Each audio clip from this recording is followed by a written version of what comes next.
This is CNN Breaking News.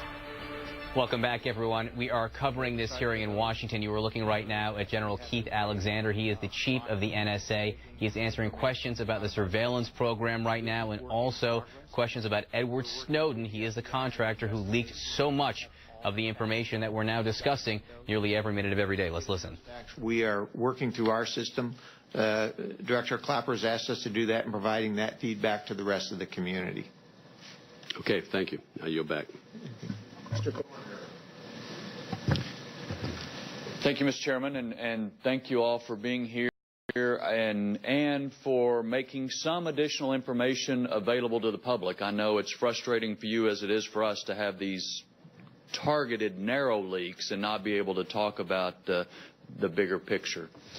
General Alexander, what you mentioned that you're going to send us tomorrow 50 cases that have been stopped because of these programs, basically.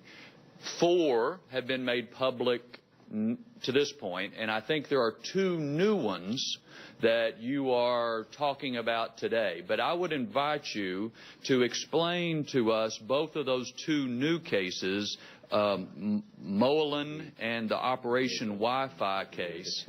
And one of them starts with a 215, one of them starts with a 702. And so I think it's important for you to provide the information about how these programs stopped those terrorist attacks.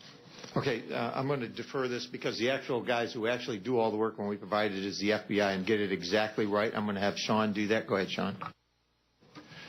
So, Congressman, as I mentioned previously, NSA on the Op Wi-Fi, which is Khalid Ouazani out of Kansas City, that was the example that I had referred to earlier.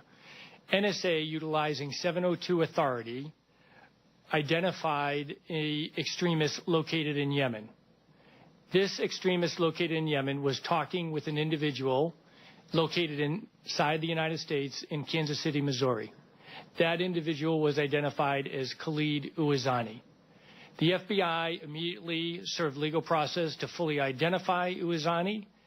We went up on electronic surveillance and identified his co-conspirators. And this was the plot that was in the very initial stages of plotting to bomb the New York Stock Exchange.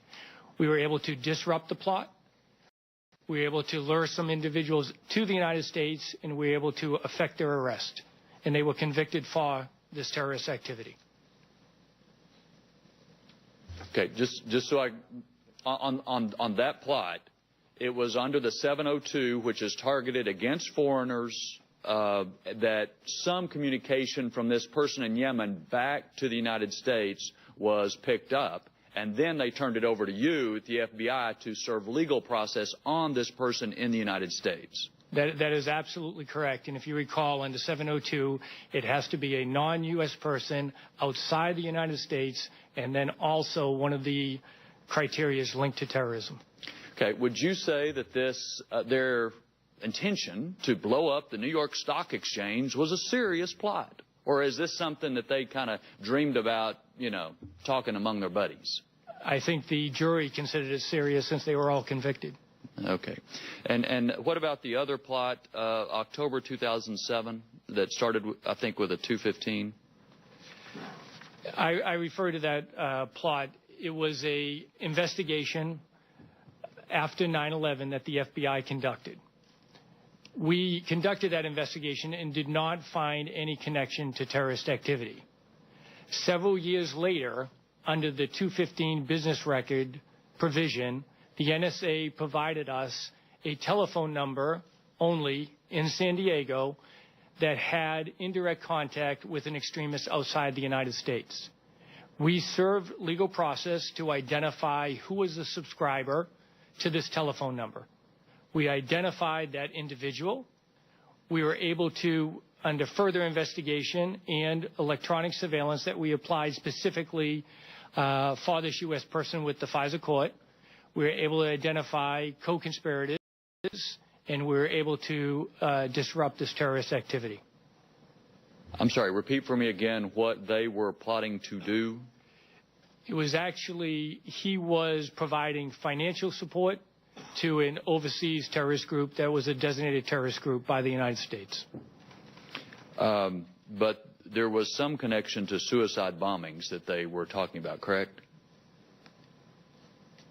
If not in the example that I'm citing right here.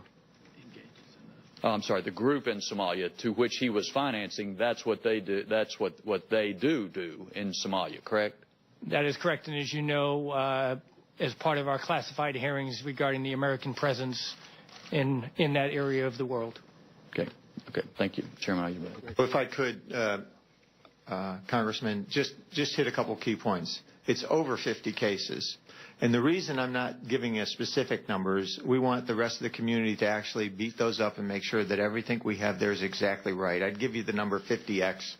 But if somebody says, well, not this one, actually what we're finding out is there are more. They said you missed these 3 or 4. So those are being added to the packet.